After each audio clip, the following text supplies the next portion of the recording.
Friends, என்னோட ஸ்டைலில் மீன் குழம்புங்க நான் இப்படி தான் வைப்பேன். இது ஒரு டிஃப்ரெண்ட்டாக இருக்கும். ஆமாங்க, இஞ்சி பூண்டு போட்டு ஜீரக மிளகு எல்லாம் வணக்கி ஆயில் ஊற்றி வணக்கி அரைச்சி வச்சு பாருங்கள், வேறு லெவலாக இருக்குங்க. ஒரு டிஃப்ரெண்ட்டாக இருக்கும்.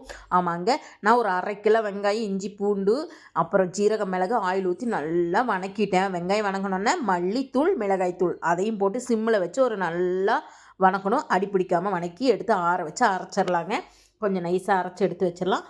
அதுக்கப்புறம் ஒரு வடச்சட்டி வச்சு ஆயில் இல்லை நல்லெண்ணெய் உங்கள் விருப்பம் ஊற்றி கடுகு போட்டுக்கலாம். தக்காளி, கருவேப்பிலை போட்டு நல்லா வணக்கணும். வணக்கிறதுக்கப்புறம் நம்ம அரைச்சி வச்ச பேஸ்ட்டை ஒரு குண்டாவில் ஊற்றிட்டு புளி கரைச்சி வச்சுருக்கோம் அதையும் ஊற்றிட்டு நம்ம வணக்கி வச்சோம் இல்லையா, அதையும் ஊற்றிக்கலாங்க. ஊற்றிட்டு உப்பு காரெல்லாம் பார்த்துட்டு வச்சு கொதிக்க வைக்கலாம். நல்லா கொதிக்கட்டும், ஒரு 10 நிமிஷம் நல்லா கொதிக்கட்டும். காரம் பத்தாட்டி நீங்கள் குழம்பு மிளகாய் தூள் கூட போட்டுக்கலாம், சூப்பராக டேஸ்ட்டாக இருக்கும். நல்லா கொதிச்சோன்னா மீன் போட்டு ஒரு 10 நிமிஷம் சிம்மில் வைங்க.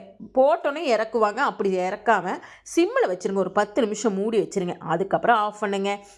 மீன் ஊறி நல்லா வெந்திருக்கும், உடஞ்சிருக்காது, நல்லா உடையாது. மீன் மத்தி மீன் வேறு லெவலுங்க.